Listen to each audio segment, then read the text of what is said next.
Last class से किसी को कोई डाउट?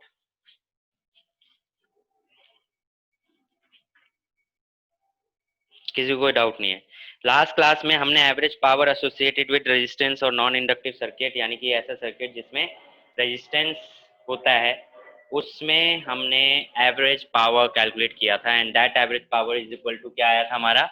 वो एवरेज पावर आया था ERMS और IRMS, यानी कि E virtual and I virtual value आया था फॉर्मूला। ये एवरेज पावर आया था non inductive circuit, that means जिसमें सिर्फ रेजिस्टेंस हो। अब एक डेरिवेशन फिर इसी सेम तरीके से average power associated with an inductor, average power associated with a capacitor, तो दोनों ही केस में जो एवरेज पावर आता है वो क्या आता है? 0 आता है। ठीक है, तो ये आप लिख लो, इसकी डेरिवेशन इतनी इंपॉर्टेंट है नहीं, बट सेम सिमिलर तरीके से जिस तरीके से हमने निकाला है यहीं पे भी, वैसे ही हमें यहाँ पे भी निकालना है। That means work done calculate करना है, ई और आई की वैल्यू डालनी है एंड देन सॉल्व कर देना है फुल सर्किट के, और आपका क्या आ जाएगा? एवरेज पावर कैलकुलेट हो जाएगा। जस्ट फॉर्मूला ध्यान रखना है, क्योंकि अगर हम देख रहे हैं टॉपिक, जैसे अगर मैं देखूं जो पहला टॉपिक है कि average power associate with inductor, average power associated with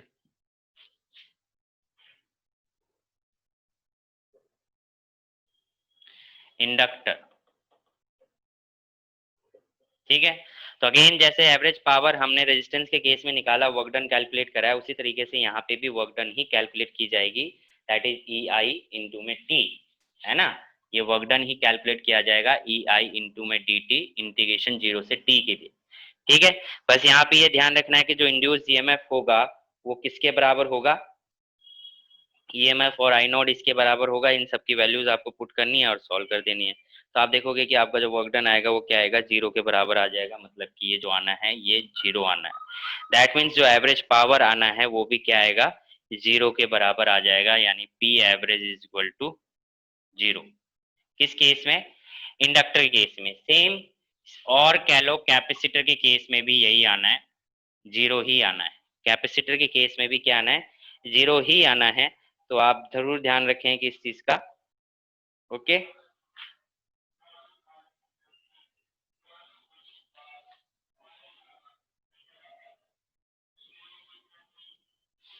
अब यहाँ पे एक कॉन्सेप्ट है जो आपको ध्यान रखना है, जिसका यूज आपको करना है, जैसे मतलब एक होमवर्क है। चलिए ये होमवर्क मैं देता हूँ।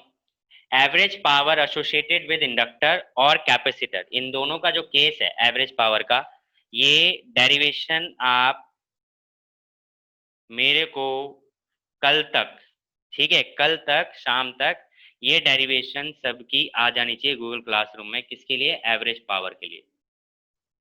ठीक है, जो ये 0 आ रहा है इसकी पूरी जो डेरिवेशन है इंडक्टर और कैपेसिटर के लिए आप करके आओगे। अब हिंट क्या है? हिंट मैं दे देता हूँ। हिंट ये है कि अगर आप पिछली क्लास में हमने एवरेज पावर का डेरिवेशन करी फॉर रेजिस्टेंस ओनली, तो उसमें हमने E is equal to E naught sine omega T लिया था, और I is equal to I naught sine omega T हमने लिया था। अब वो क्यों लिया था? क्योंकि रेजिस्टेंस के केस में EMF और करंट दोनों ही सेम फेज में होते हैं, तो इसलिए दोनों का साइन साइन लिया था। अब जब आप इंडक्टर का केस लोगे या कैपेसिटर का केस लोगे, तो इसमें आपको पता है कि दोनों में फेज डिफरेंस होता है, एक में प्लस का होता है, एक में माइनस का होता है। इंडक्टर में माइनस का होता है। आई इज इक्वल टू क्या आया था हमारा? Sign omega t minus 90। वहीं पे अगर कैपेसिटर के केस में देखें तो आई इज इक्वल टू आया था I naught sine omega t plus 90। तो इसका यूज करके आप डेरिवेशन करोगे, तो जब ये चीज यूज आप करोगे तो आपकी डेरिवेशन में लास्ट में जो वर्क डन आएगा वो 0 आ जाएगा। तो ई की जगह E naught sine omega t ही रहेगा, बट आई में जो चेंजेस आएंगे वो I naught sine omega t plus 90 या माइनस 90 फॉर इंडक्टर और कैपेसिटर के केस। तो आप इसकी डेरिवेशन मेरे को करके दिखाएंगे, और अभी भी अगर किसी को कोई बात इसमें से नहीं समझ में आई है तो पूछिए। आ गई सर। क्या कह रहा आशीष? आ गई सर, आ गई। कल तक कर दूंगा होमवर्क। हाँ, तो सबके होमवर्क जो ये वीडियो बाद में भी देखेंगे और जो अभी तो हैं ही क्लास में, तो उनके सभी के होमवर्क ये मतलब ये डेरिवेशन दोनों की गूगल क्लासरूम में अपलोड हो जाए। बोलो समीर, आप उससे कैसे करना है? क्या कह रहे हो? कैसे करना है सर, एक बार और बता दो सर, ये कुछ दिक्कत आ रही थी। लास्ट क्लास में डेरिवेशन करी है ना एवरेज पावर की, यस सर। Yes sir. उसी के तरीके से करनी है। बट आपको फेज डिफरेंस का देखना है कि इंडक्टर में फेज डिफरेंस क्या होता है। इंडक्टर के केस में, फॉर इंडक्टर के लिए E is equal to E naught sine omega t होगा, और I इज इक्वल टू हो जाएगा I naught sine omega t minus pi by two, जिसको आप क्या लिख सकते हो, कॉस पाई बाय टू, है ना। जिसको आप क्या लिख सकते हो, कॉस पाई बाय टू या cos omega two, sorry, cos omega T, cos omega T, ये यूज करना है। इसी तरीके से कैपेसिटर के केस में सर वर्क डन भी 0 आएगा। हाँ, वर्क डन ही तो जीरो आएगा, तभी तो पावर जीरो आ रहा है।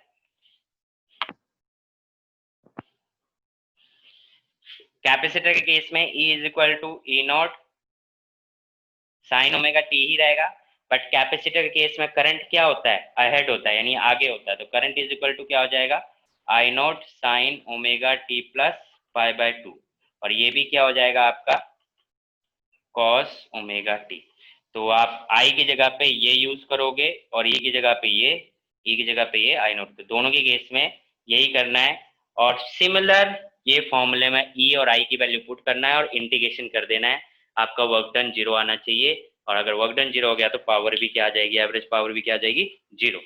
सिमिलर तरीके से जिस तरीके से एवरेज पावर फॉर रेजिस्टेंस का किया था, तो उसी तरीके से आपको करना है, ठीक है।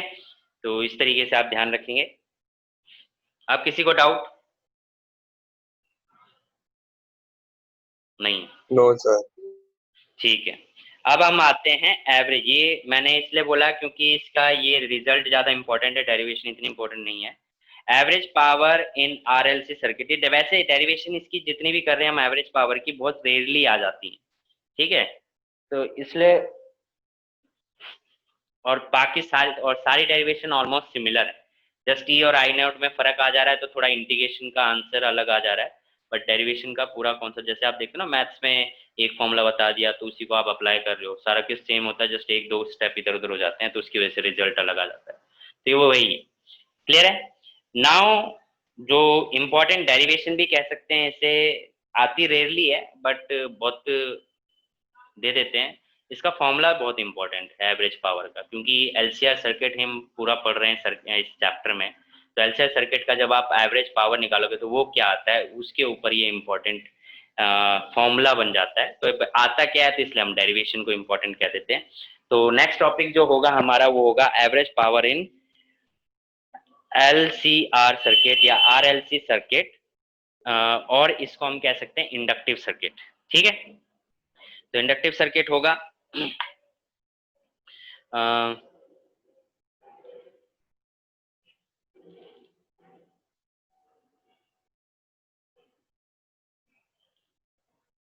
इसमें कुछ ट्रिग्नोमेट्री फंक्शन फॉर्मूले यूज होंगे।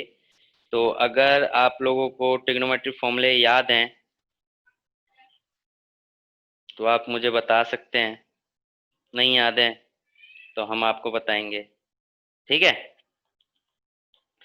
तो देखिए जरा, करते हैं इसको सॉल्व, एवरेज पावर।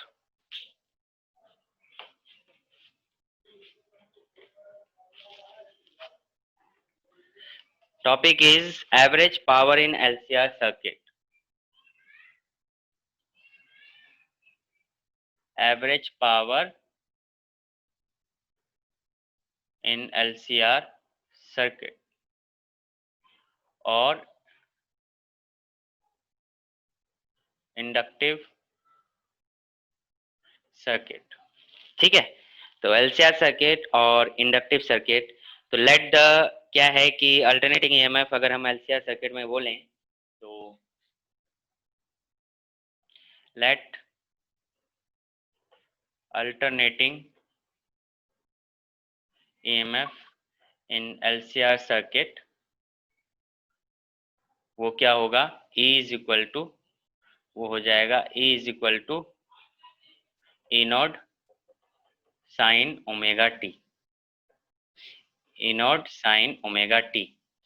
और अल्टरनेटिंग करंट की अगर बात करते हैं तो हम एलसीआर सर्किट में देखते हैं कि जो करंट होता है वो ईएमएफ से पीछे होता है। अगर टोटल इफेक्टिव देखें तो एलसीआर सर्किट में जो करंट होता है वो ईएमएफ से पीछे होता है। तो alternating current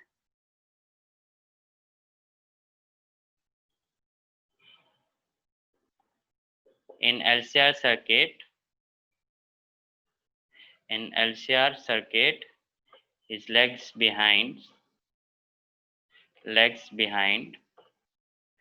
by phase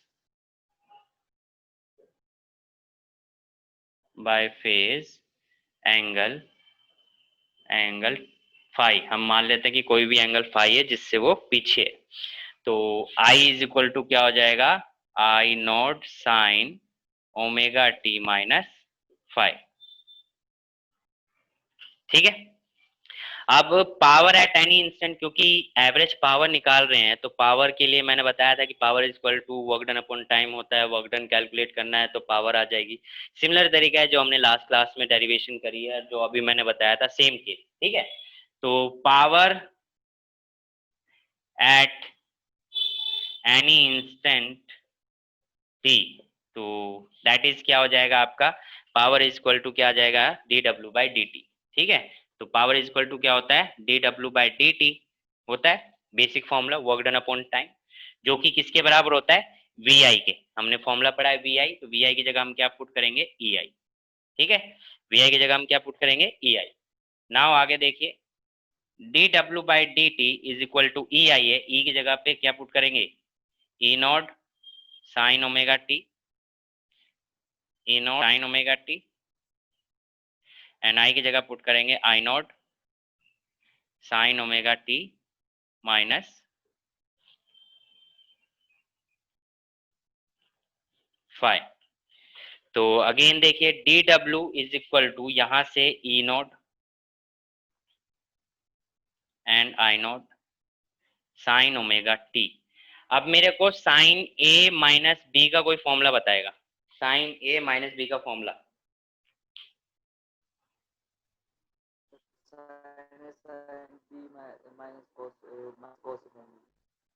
sign A minus B का फॉर्मूला होता है sine A cos B minus cos A cos s sin b। Sine B, sorry sine five. ठीक है।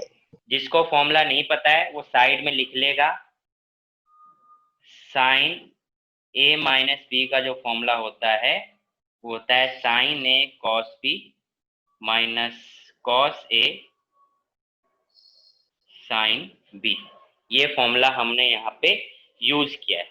अब देखिए ये यूज किया है तो आगे हम मल्टीप्लाई करेंगे डी डब्ल्यू बाई डी टी। देखिए मल्टीप्लाई करेंगे साइन ओमेगा टी अंदर को तो क्या मिलेगा, E naught I naught sine square omega T, sine square omega T cos five minus E naught I naught sine omega T sine omega T cos omega t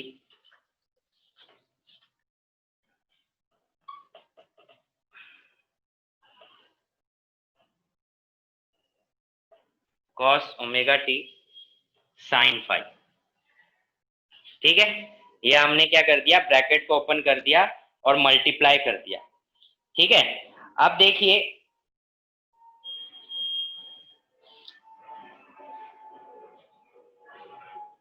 अब एक और identity लगा सकते हैं मेरे को, साइन टू थीटा का formula पता है, साइन टू थीटा का फॉर्मूला,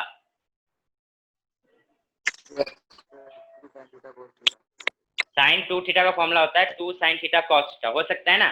तो two sine theta cos theta का फॉर्मूला अगर साइन टू थीटा हो सकता है तो हम इसको अगर टू को नीचे ले जाएं तो साइन थीटा कॉस थीटा का फॉर्मूला क्या बन जाएगा, sign two theta by two, है ना, ये बन जाएगा ना, sign two theta by two. इसको हम यूज कर सकते हैं, तो हम कैसे यूज करेंगे, E naught I naught sine square omega T cos five minus E naught I naught by two और sine omega T cos omega t की जगह हमने क्या रख दिया, साइन 2 थीटा यानी 2 ओमेगा टी साइन फाइव। ठीक है, क्लियर है? ई नॉट आई नॉट बाय 2।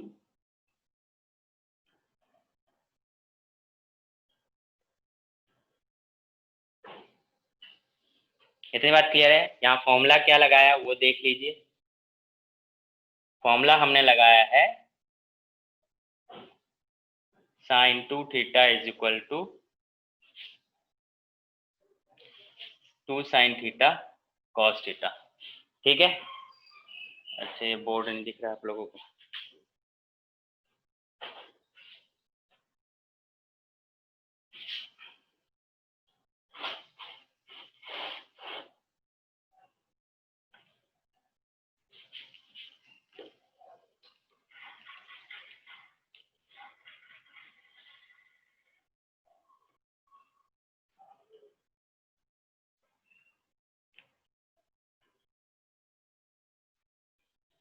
अभी ठीक है, sine 2 theta cos theta.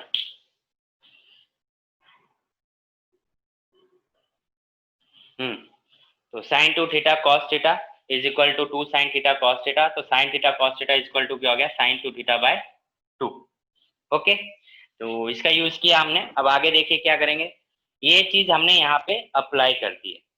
Clear है? अब इतना आपको डी डब्ल्यू बाई, अब आगे सॉल्व नहीं हो सकता, इतना ही सॉल्व हो सकता है ना। डी डब्ल्यू बाई डी टी की वैल्यू मिल गई आपको, यानी बेसिकली डी डब्ल्यू की वैल्यू मिल गई। ठीक है, तो अब हम क्या करेंगे, small amount of work done का टोटल वैल्यू निकालेंगे। तो जो small amount of work done आपके निकला, तो हम कह सकते हैं कि जो small amount of work done आपका निकला,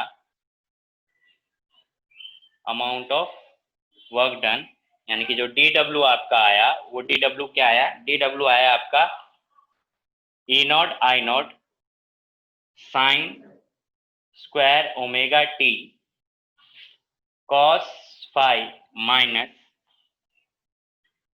ई naught I naught by 2 sine 2 omega T cos 5 sine 2 omega 2 sine 5, sorry sine 5 है ना ये, साइन 5। ठीक है, और इनटू में क्या आ जाएगा, dt। इनटू में क्या आ जाएगा, dt। ठीक है, ये आया आपका क्या, small amount of work done. Small amount of work done क्या बन गया, E naught I naught sine square omega T cos 5 minus E naught I naught by 2 sine 2 theta यानी 2 ओमेगा टी साइन 5 और इनटू में whole bracket के dt, क्योंकि dt ऊपर चला गया। तो ये small amount of work done निकाला। अब total amount of work done निकालेंगे। Total amount of work done for complete cycle. Complete cycle क्या होती है, 0 से t के लिए, है ना। तो total amount of work done निकालोगे तो आप क्या करोगे, इंटीग्रेशन करोगे। तो क्यों करेंगे, इंटीग्रेशन करेंगे। अब इंटीग्रेशन करोगे तो इंटीग्रेशन में आपने वर्क डन का इंटीग्रेशन कर दिया, इसका मतलब 0 से t E naught I naught sine square omega T cos 5 dt, क्योंकि बीच में माइनस है तो अलग अलग इंटीग्रेशन होगा, माइनस इंटीग्रेशन ऑफ 0 से t E naught I naught sine 2 omega T sine 5 dt। ठीक है, साइन 5 dt मैं नीचे करके लिख रहा हूँ ताकि बोर्ड पे आ जाए, आ नहीं रहा है। हम क्या करते हैं, ई नॉट आई नॉट और ई नॉट आई नॉट दोनों ही क्या है, कॉमन टर्म ले सकते हैं, कांस्टेंट है बाहर निकलेंगे, इनको कॉमन ले लेते हैं, थोड़ा स्पेस मिल जाएगा। तो वर्क डन हमारा क्या हो जाएगा, E naught I naught whole bracket में इंटीग्रेशन 0 से t। अब देखो यहाँ पे cos फाइव क्या है, कांस्टेंट है, क्योंकि फाइव एंगल क्या है, कांस्टेंट है, तो cos फाइव की वैल्यू भी कांस्टेंट हो जाएगी, तो ये तो बाहर आ जाएगा। तो बाहर आएगा तो ये आ गया cos फाइव बाहर, और अंदर बचा 0 से t, that is sine square omega T, है ना, sign square omega T dt। Sign square omega t का इंटीग्रेशन आपको पता है, 1 minus cos theta 2 theta by 2 करके। ठीक है, इसी तरीके से यहाँ पे देखोगे तो साइन 5 कांस्टेंट है, तो साइन 5 को बाहर निकाल लेंगे, तो साइन 5 बाहर आया, अंदर बच गया 0 से t, that is sine 2 omega t d T. Sir upon 2 रह गया वहाँ पे। अपॉन में 2 रह गया, हाँ सही बात है, यस सर। अपॉन में 2 रह गया। ठीक है, तो यहाँ पे 2 बाहर निकाल देते हैं। ठीक है, यहाँ पे क्या कर देते हैं, 2 को बाहर निकाल देते हैं, सिंपल सी बात है। अब आप इसका इंटीग्रेशन कर लो, इंटीग्रेशन करो, क्या आ रहा है,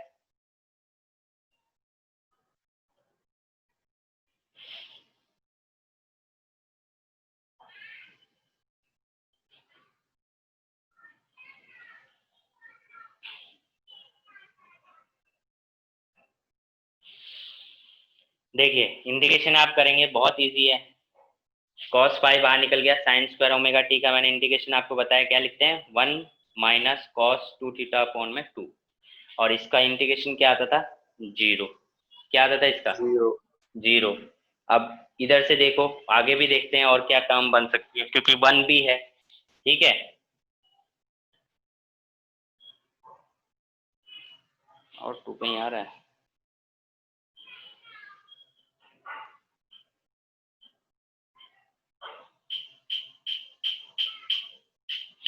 तो देखिए जरा, the work done is equal to E naught I naught, हमें इंटीग्रेशन करना है cos phi sine square omega T को हम क्या लिख सकते हैं, ये मैं पिछली बहुत क्लासेस से बता रहा हूँ, 0 से t sine square omega T को लिख सकते हैं 1 माइनस कॉस 2 थीटा अपॉन में 2 डी टी। ठीक है, माइनस साइन फाई बाय 2 बाहर आया, integration of sine 2 omega t, इसका तो हम डायरेक्ट इंटीग्रेशन कर सकते हैं। साइन 2 ओमेगा टी का इंटीग्रेशन क्या आएगा, साइन 2 ओमेगा टी का इंटीग्रेशन क्या आएगा, minus cos omega t by 2। Hmm, हाँ, omega t by 2 omega minus cos cos 2 omega t by 2 omega. ठीक है, और 0 से t, minus cos 2 omega t by 2 omega, और वैल्यू क्या आ जाएगी टी से 0। ठीक है, इतनी बात क्लियर है। आगे देखिए, work done E naught I naught cos phi, ये 2 को बाहर निकाला जा सकता है, और 1 का इंटीग्रेशन करेंगे 0 से टी, या मैं इधर बहुत कॉम्प्लिकेशन सा हो जाएगा, मैं क्या कर रहा हूँ, इसका इंटीग्रेशन अलग दिखा दे रहा हूँ और इसका इंटीग्रेशन अलग से दिखा दे रहा हूँ। ठीक है, तो ये ज़्यादा बेटर रहेगा, इससे वैल्यू क्या होगी, कॉम्प्लिकेशन यहाँ पे समझ में नहीं आएगा, तो इसकी जगह हम अलग से दिखा देते हैं इंटीग्रेशन, चिड़पिचिड़ हो जाएगा, समझ में भी नहीं आएगा। तो देखो पहले इंटीग्रेशन किसका करते हैं, साइन स्क्वायर ओमेगा टी का, तो इंटीग्रेशन अगर आप करोगे, इंटीग्रेशन ऑफ 0 से t sine square omega t d t का, तो ये होगा, आपको क्या मिलेगा, integration 1 minus cos 2 omega t by 2 d t, और 0 से टी। तो आगे देखिए इसको क्या मिलेगा आपको, 1 का इंटीग्रेशन अलग होगा, 2 को बाहर निकाल दीजिए, 1/2 0 से t minus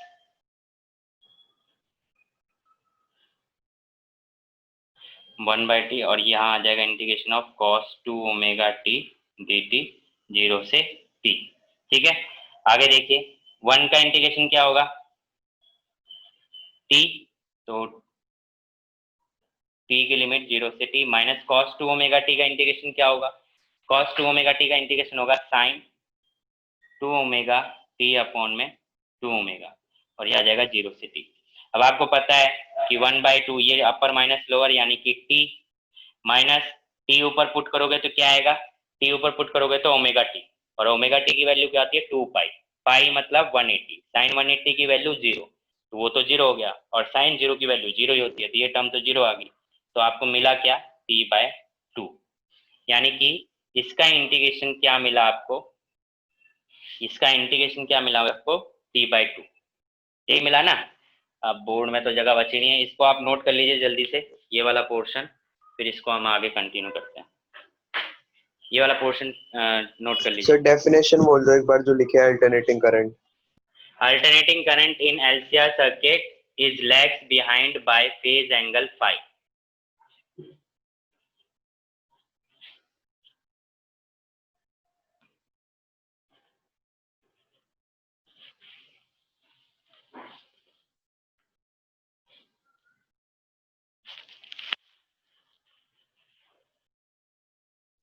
excuse me sir. हाँ जी बोलो। सर वो लेफ्ट साइड में नीचे से लास्ट वाली लाइन, ये उसमें है ये हाफ कैसे है? ये हाँ ये आया देखो यहाँ पे E naught I naught sine omega T cos omega T sine phi है, तो sine omega T cos omega t के जगह पे हमने रखा है साइन 2 ओमेगा टी बाई 2। अब ये कैसे आया? साइन 2 थीटा का फॉर्मूला होता है 2 साइन थीटा कॉस थीटा, तो sine theta cos theta is equal to क्या हो गया? Sine 2 theta by 2। तो हमने वही रख दिया देखो, साइन थीटा कॉस थीटा, तो साइन थीटा कॉस थीटा की जगह रख दिया साइन 2 थीटा अपॉन में 2। सर एक मिनट।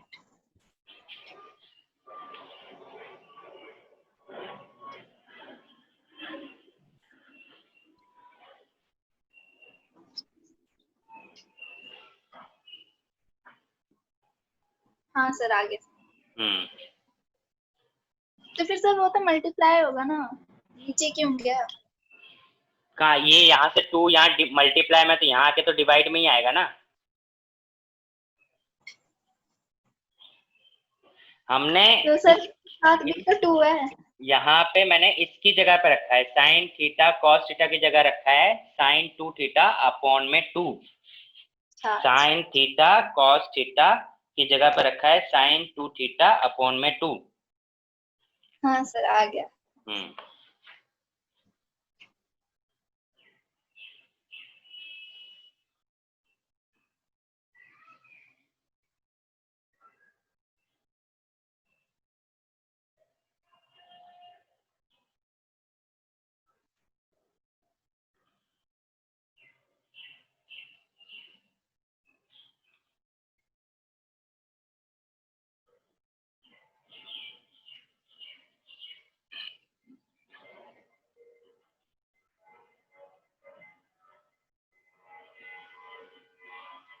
देखिए इंटीग्रेशन करने के अलग अलग तरीके होते हैं, कई बुक्स में अलग तरीका मिलेगा, मैंने जो कराया है वो अलग तरीका मिलेगा, हो सकता है चलो में अलग तरीका हो। तो सॉल्व करने के अलग अलग तरीके हैं, आपको जोन सा इंटीग्रेशन इजी लगे आप वो फॉलो करो, मैं मना नहीं करता, बस तरीका मेथड सही होना चाहिए और बात समझ में आनी चाहिए। अगर आपको वो इजी लगता है और समझने में कोई दिक्कत है तो आप पूछ सकते हैं, मैं समझा दूंगा, कोई प्रॉब्लम नहीं है। ठीक है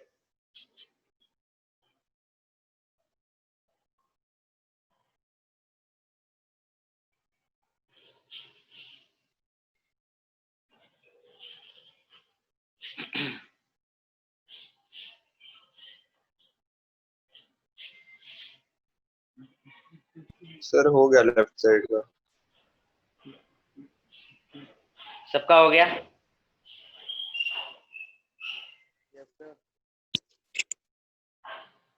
yes sir.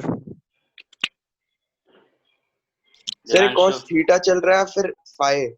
Phi phi phi, ये फाई चल रहा है, हर जगह फाई चल रहा है, थीटा कहीं नहीं है। Okay sir.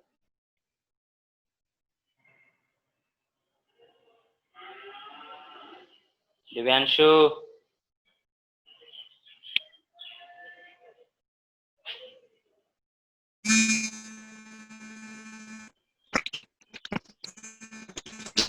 सोनिया कर लिया नोट? समीर माइक बंद यस कर। सर।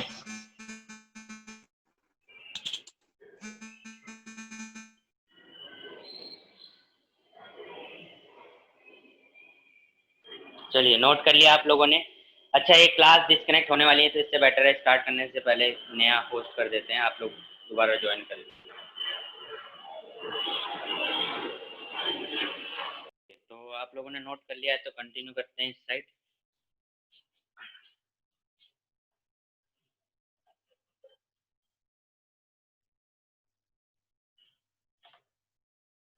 देखो ये तो आपका है इंटीग्रेशन किसका, साइन स्क्वायर ओमेगा टी का इंटीग्रेशन आ गया टी बाई 2, और इधर देखते हैं हम साइन 2 ओमेगा टी का इंटीग्रेशन क्या आएगा, इंटीग्रेशन ऑफ 0 से t sign to omega t का इंटीग्रेशन आएगा minus cos two omega T, इधर डी टी लगा देते हैं, अपॉन में टू ओमेगा, यही आएगा। और अगर आप लिमिट का देखो तो लिमिट आपके पास क्या है, 0 से t, तो 0 से t लिमिट है। तो लिमिट देखने के बाद cos two omega limit put करते हैं, लिमिट पुट करोगे तो क्या मिलेगा आपको, माइनस को अगर बाहर निकाल दें तो cos two omega t upon में two omega minus cos 0 upon में two omega, upper minus lower क्या है, ओमेगा टी की वैल्यू क्या होती है, ओमेगा टू की वैल्यू होती है 2 पाई यानी कि कॉस 4 पाई, है ना, माइनस कॉस 0 की वैल्यू क्या होती है, तो कॉस 0 की वैल्यू होती है 2 ओमेगा को भी बाहर निकाल सकते हो, 2 ओमेगा की भी वैल्यू हम बाहर निकाल देते हैं 1/2 ओमेगा, दिक्कत नहीं होगी।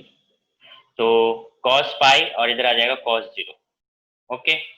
तो आप देखिए माइनस 1/2 ओमेगा cos पाई की वैल्यू क्या होती है, 180 की वैल्यू क्या होती है, -1, cos पाई की वैल्यू क्या है, -1, अब -1 तो माइनस है, ठीक है।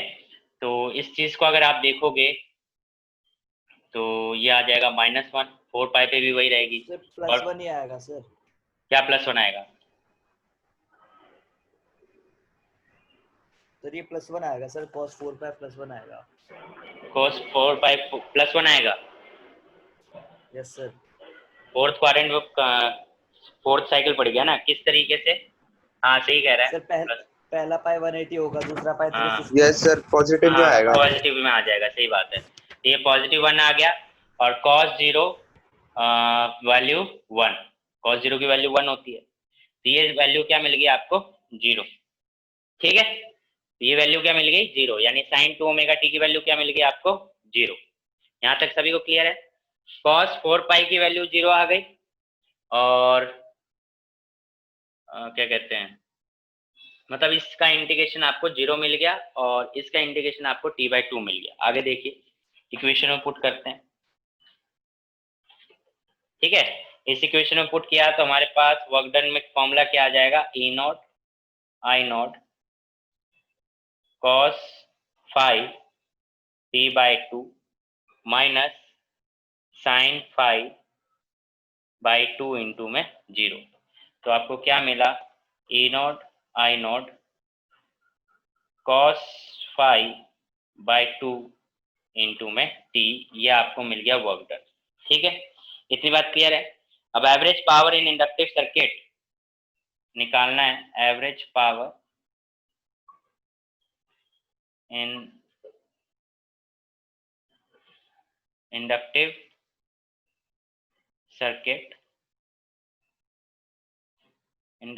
सर्किट फॉर कंप्लीट साइकिल, ठीक है। तो कंप्लीट साइकिल के लिए एवरेज पावर क्या होगी, वर्क डन अपॉन में टाइम, पुट करोगे E0 I0 cos 5 अपॉन में 2, क्योंकि t से t तो कैंसिल हो जाएगा, और E0 I0/2 को आप क्या लिख सकते हो, ये हमने कल ही सीखा था, E0/√2 I0/√2 और cos 5। तो E0/√2 क्या होता है, E0/√2 होता है E RMS या E वर्चुअल, I0√2 क्या होता है I वर्चुअल और I virtual cos 5। तो ये आपको मिल गया आपको average power in inductive circuit, ठीक है। यानी कि average power in inductive circuit और LCR circuit is equal to क्या होता है, E वर्चुअल और I वर्चुअल इंटू में cos 5। ये है आपका फाइनल डेरिवेशन, जल्दी से इसको नोट कर लेंगे और किसी को कोई डाउट है तो पूछ सकते हैं। हमने क्या करा है, साइन स्क्वायर ओमेगा टी का इंटीग्रेशन निकाला और साइन 2 ओमेगा टी का इंटीग्रेशन की वैल्यू निकाली, साइन 2 ओमेगा टी का 2 ओमेगा t/2 अपर और अपर माइनस ओमेगा टी की जगह 2 पाई रखा तो 4 पाई बन गया और ये cos 0 बन गया। 2 ओमेगा को बाहर निकाल दिया, cos 4 पाई की वैल्यू +1 हो जाएगी और cos 0 की वैल्यू 1 होती है, तो +1 और -1 0, तो आंसर आ गया इसका इंटीग्रेशन 0। अब इनकी वैल्यूज हमने इस इक्वेशन में पुट करी है, तो equation E naught I not cos five, इसकी जगह पे क्या है t/2, तो t/2 पुट कर दिया, माइनस sin 5/2, इसकी जगह पे क्या आया 0, तो 0 पुट कर दिया। तो आपको क्या मिला, ये पूरी वैल्यू 0 हो गई, तो E naught I naught by 2 cos five into में t। एवरेज पावर अगर इंडक्टिव सर्किट की पूरी कंप्लीट साइकिल की करें तो वो क्या होता है, वर्क डन अपॉन में टाइम, क्योंकि टोटल निकाल रहे हो। ये जो हमने निकाला था वो इंस्टेंटेनियस से निकाला था। अब अगर टोटल वर्क डन निकाल रहे हो तो टोटल वर्क डन के हिसाब से फॉर्मूला आपका बन गया। वर्क डन की जगह फॉर्मूला पुट किया हमने, टी से टी कैंसिल हो गया, 2 को हमने √2 और √2 में डिवाइड कर दिया, तो E naught by √2 is E virtual यानी E R M S, I naught by √2 is I R M S और आई वर्चुअल और cos 5। ठीक है, तो ये एवरेज पावर आ गया फॉर इंडक्टिव सर्किट। इम्पॉर्टेंट है, फॉर्मूला इम्पॉर्टेंट है, चैप्टर से अगर न्यूमेरिकल आता है तो इस पे आता है, तो इसको ध्यान से लर्न करके रखेंगे। सर ये डेरिवेशन डायरेक्ट आती है? डायरेक्ट भी आ जाती है, बट इतनी फ्रिक्वेंटली नहीं आती है, पर आ जाती है। फर्स्ट टर्म में तो आ जाती है, फाइनल में इतनी फ्रिक्वेंटली नहीं आती।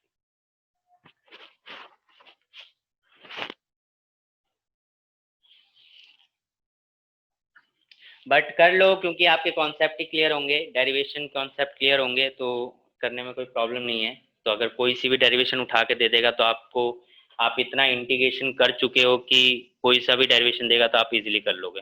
मेरे ख्याल से आधी मैथ तो मैंने इंटीग्रेशन की यहीं सिखा दी आपको, है? Yes sir. हाँ,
सर वो होमवर्क वाला क्या था, होमवर्क में क्या करना था?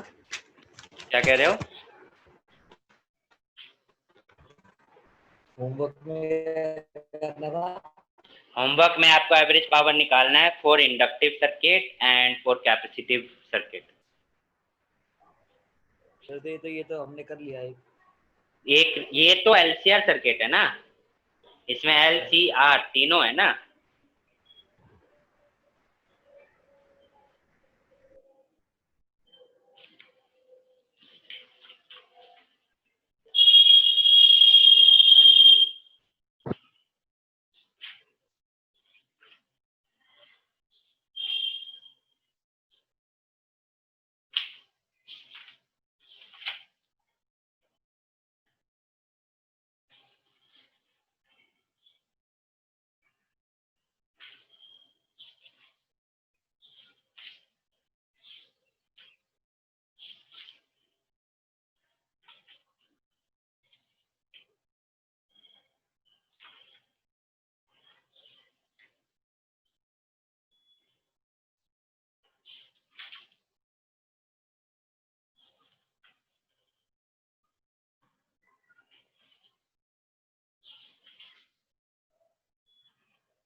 नोट कर लो तो बता देना। हाँ सर हो गया मेरा। Done sir. वैसे ये चैप्टर ऑलमोस्ट कंप्लीट है, बस अब 2 टॉपिक रह गए हैं, जो कि इस चैप्टर और पीछे जो चैप्टर हमने क्या पढ़ा था ईएमआई, इन दोनों को मिला के 2 टॉपिक रह गया, एक AC generator and dynamo, AC generator and transformer. ये 2 टॉपिक हैं जो डिवाइस के ऊपर आ जाते हैं, तो ये 2 टॉपिक हमें करना है, तो चैप्टर 7 भी हमारा कंप्लीट हो जाएगा। और ऐसा कोई टॉपिक नहीं है इसमें जो छोटा हो, तो इसी को अच्छे से कर लेंगे। अगेन फेजर डायग्राम इंपॉर्टेंट है। फेजर डायग्राम से रिलेटेड जितने टॉपिक्स हैं वो सारे इंपॉर्टेंट है, phasor diagram and resonance.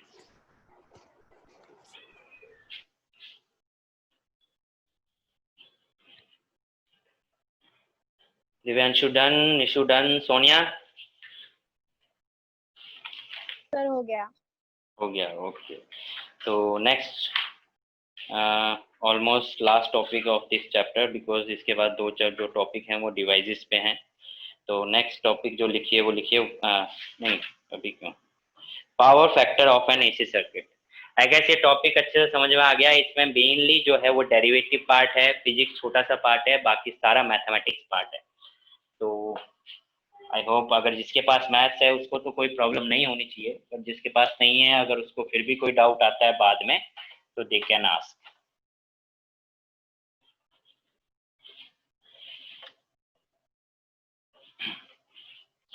So next topic है power factor of an AC circuit.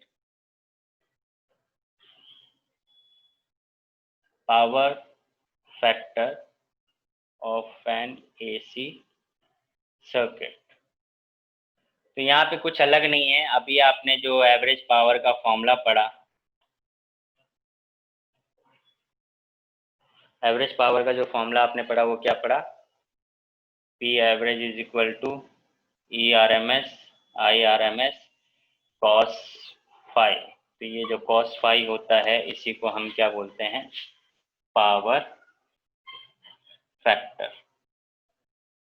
ठीक है, तो यहाँ से क्या क्या फॉर्मूले बन सकते हैं, cos phi power factor is equal to क्या मिल गया आपको, एवरेज पावर अपॉन में E R M S and I R M.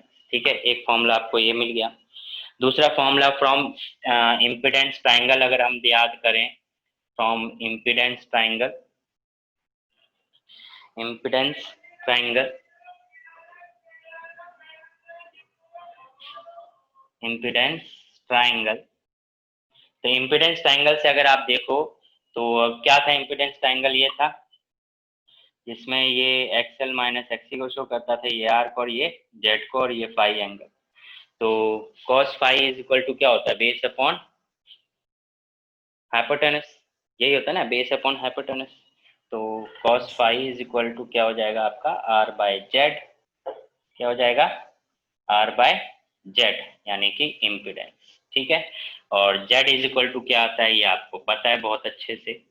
तो अगर जेड इज इक्वल टू क्या होता है, आर का square minus XL minus XC का होल स्क्वायर। ठीक है, माइनस प्लस होता है ना यहाँ पे, R square plus XL minus XC का होल स्क्वायर, ये क्या है आपका कॉस फाई, यानी कि पावर फैक्टर। अब इसमें एक और टॉपिक बन सकता है, non inductive circuit. In non inductive circuit, non inductive circuit का मतलब क्या है, नॉन इंडक्टिव सर्किट का मतलब है कि इंडक्टर और कैपेसिटर का कोई रोल नहीं रह जाता। ठीक है, इंडक्टर और कैपेसिटर का कोई रोल नहीं रह जाता। अब इसका मतलब ये नहीं है कि उसमें सिर्फ रेजिस्टेंस है, उसमें इंडक्टर हो सकता है, कैपेसिटर हो सकता है, बट एक ऐसी सिचुएशन बन गई है जिसमें इंडक्टर और कैपेसिटर का रेजिस्टेंस है ही नहीं, वो बराबर हो गए हैं, सिर्फ रेजिस्टेंस का रजिस्टर इफेक्ट कर रहा है। यानी कि वो कंडीशन क्या बन सकती है, XL is equal to XC. ठीक है, नॉन इंडक्टिव सर्किट मतलब रेजिस्टिव सर्किट, यानी कि XL is equal to XC. और अगर XL is equal to XC होगा तो कॉस फाई जो होगा आपका, यानी पावर फैक्टर, वो क्या होगा, R by root R square, that means R by R, that means 1। और कॉस फाई 1 का मतलब क्या होता है, कॉस फाई 1 का मतलब क्या होता है, phi is equal to 0 degree, phi is equal to क्या मिल गया आपको, 0 डिग्री। ठीक है, समझ में आया। तो ये कुछ कॉन्सेप्ट हैं जो पावर फैक्टर के ऊपर पूछ लिए जाते हैं, 1 मार्क्स में भी पूछ लिए जाते हैं, तो इनको आप नोट कर लीजिए।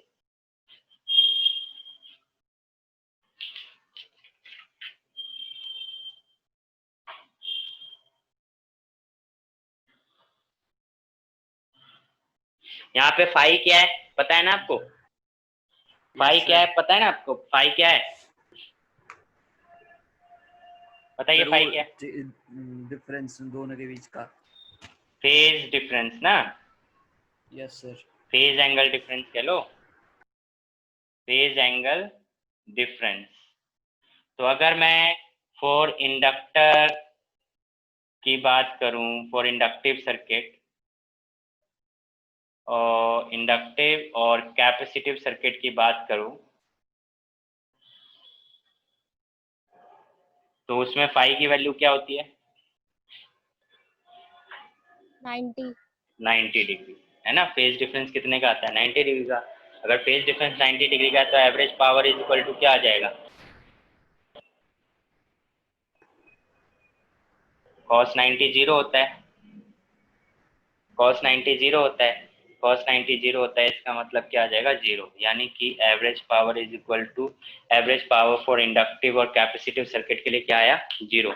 इसका मतलब क्या हुआ कि जो इंडक्टिव सर्किट होगा, कैपेसिटिव सर्किट होगा, वो कितनी पावर कंज्यूम करेगा? जीरो पावर कंज्यूम करेगा। पर कौन सी? एवरेज पावर कंज्यूम करेगा। ठीक है, अगर हम एवरेज निकालेंगे तो क्या आएगा? जीरो आएगा। बट ऐसा होता नहीं है। अगर आप एक एक पॉइंट पे देखो तो हर पॉइंट पे कुछ ना कुछ पावर कंज्यूम कर रहा है। मैंने बताया कि जब इंस्टेंटेनियस करंट यानी अल्टरनेटिंग करंट की बात करते हैं तो वो हर टाइम पे चेंज हो रहा है, तो हम उसको एवरेज यानी पूरा होल साइकिल में हम नहीं देख सकते, तो इसलिए हम इंस्टेंट यानी पर्टिकुलर टाइम पे देखते हैं। बट अगर पूरे सर्किट का देखते हैं तो वो पावर क्या कंजम्पशन क्या आती है? जीरो। ठीक है, जो कि प्रैक्टिकल पॉसिबल नहीं है। और अगर ऐसा कोई सर्किट है जिसमें पावर कोई कंज्यूम नहीं हो रही है, तो उस सर्किट में जो करंट फ्लो होता है उसको हम क्या बोल देते हैं? Wattless current. ठीक है, तो नेक्स्ट टॉपिक जो है वो यही है, वॉटलेस करंट और आइडियल करंट। इसको नोट कर लीजिए। हो गया सर सर। वो तो सिलेबस से कट हो गया शायद। सिलेबस से कट हो गया? सिलेबस से तो बहुत कुछ कट हो गया सोनिया जी, बट हम पढ़ रहे हैं ना, हैं?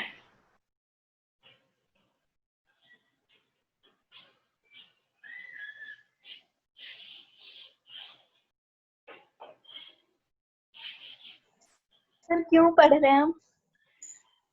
हम इसलिए पढ़ रहे हैं क्योंकि आप साइंस के स्टूडेंट हो और आपने साइंस इसलिए ली है कि आप जो बाकी कॉन्सेप्ट हो सभी समझें। अगर मान लीजिए कि अभी के लिए आपने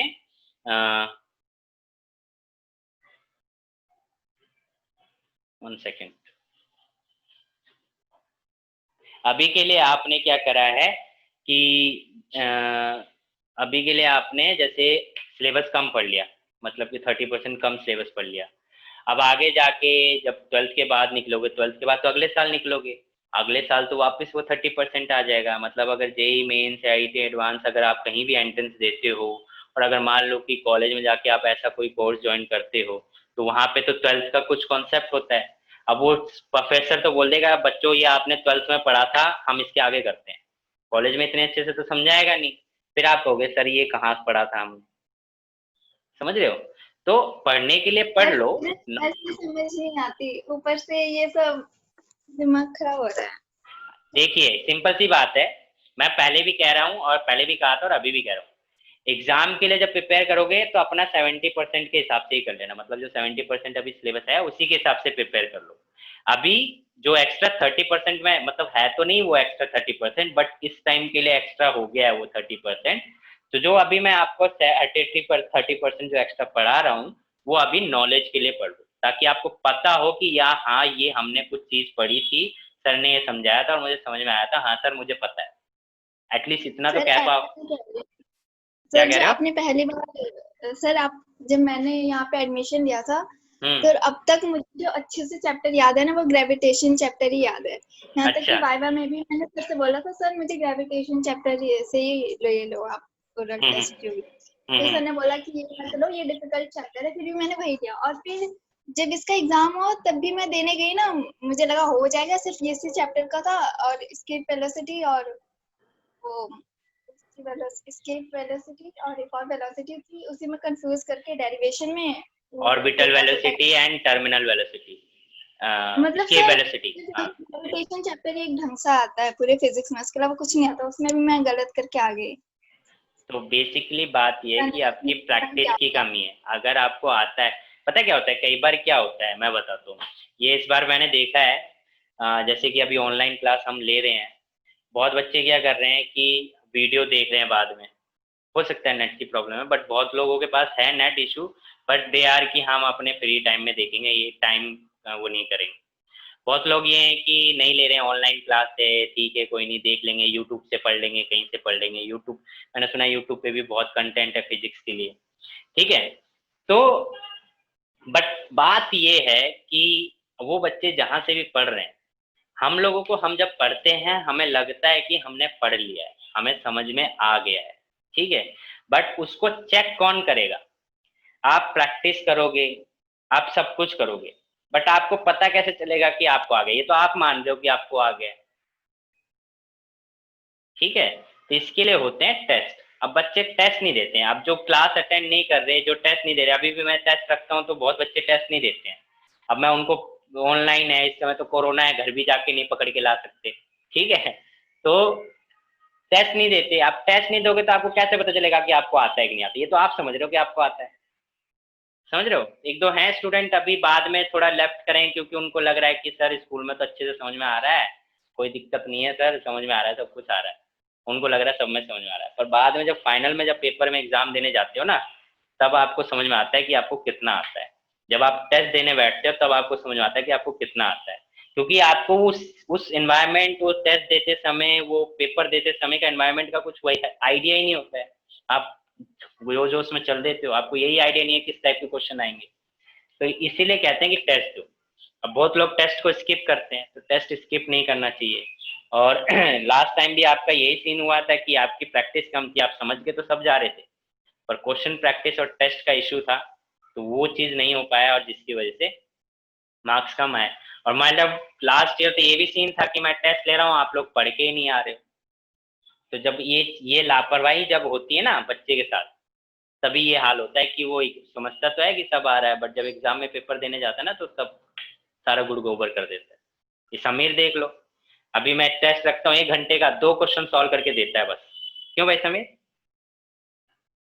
तो सर ऐसा तो हो गया, वो तो एक ही टेस्ट तो हुआ सर अभी।